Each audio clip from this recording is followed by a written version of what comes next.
Salut, chers abonnés, amis, je vous espère en forme aujourd'hui. D'accord. Alors aujourd'hui, je vais vous parler d'un truc que beaucoup n'en savent pas. Je veux bien sûr parler de l'ortie tropicale. Je l'appelle souvent de l'or vert pour les éleveurs. Vous voyez là, je suis en train de faire un petit essai dans l'un de mes poulaillers à la maison, ici, dans la région centrale, précisément à Sokodé. Donc, voilà, vous avez la possibilité de le servir frais, comme je suis en train de le faire là. Je le mets par terre et je laisse mes poules en consommer. Donc voilà, je suis allé un peu aujourd'hui dans la brousse à la recherche de l'ortie. Ici, c'est une plante qui abonde bien. Regardez là, j'en suis sûr que vous pouvez facilement la reconnaître. Donc voilà, ça s'appelle de l'ortie tropicale. Donc en fait, il y a plusieurs variétés ou espèces en fonction des pays. Alors, quelle est l'importance en fait de l'ortie tropicale? C'est une plante qui joue en fait plusieurs rôles dans l'élevage. Donc premièrement, moi je l'utilise pour booster la ponte et aussi la croissance.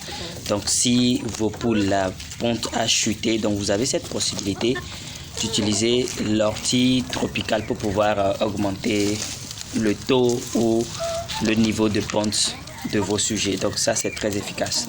Bon, souvent, lorsque vos poules ne sont pas habituées, vous allez voir que elles ne vont pas manger ça facilement comme mes poules ici. Mais lorsque ce sont des sujets qui sont habitués, donc vous allez voir, vous mettez, ils n'ont pas de soucis. Mais si c'est la première fois, je vous conseille de hacher ça en très petits morceaux. Voilà, vous pouvez hacher ça en très petits morceaux que vous allez maintenant donner. Voilà, vous allez le hacher en très petits morceaux que vous allez mélanger avec de la Provence. Et le reste, vous les laissez consommer. Donc voilà, je profite également, vous voyez, là c'est la maison, c'est le bâtiment. Donc voilà, j'ai un espace dans l'arrière-cour que je peux facilement exploiter. Puisque je profite aussi pour l'expliquer aux gens que vous n'avez pas forcément besoin d'un grand espace avant de commencer à investir, disons, dans l'aviculture. Donc là, j'ai fait un bâtiment. Bon, ce n'est pas encore fini. Ici, ce n'est pas encore fini. On est juste en train de l'installer.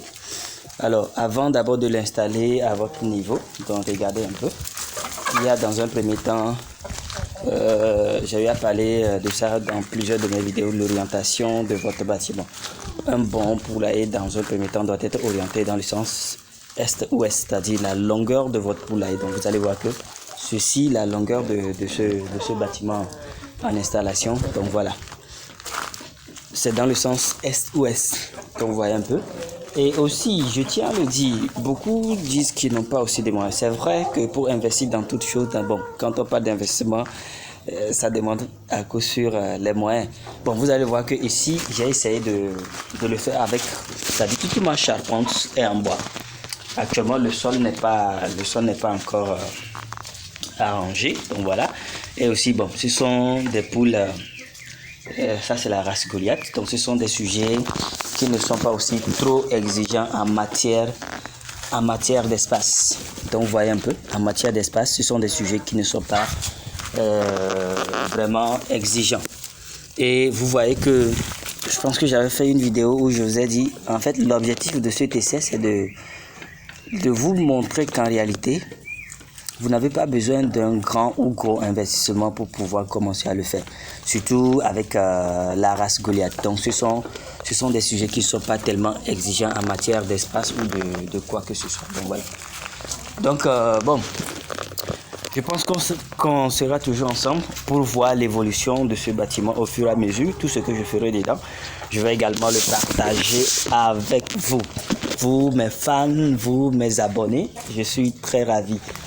Et surtout, revenez-moi en commentaire si vous avez besoin de savoir quoi que ce soit, ainsi de suite. Donc voilà, je vais laisser dans la barre de description mon numéro.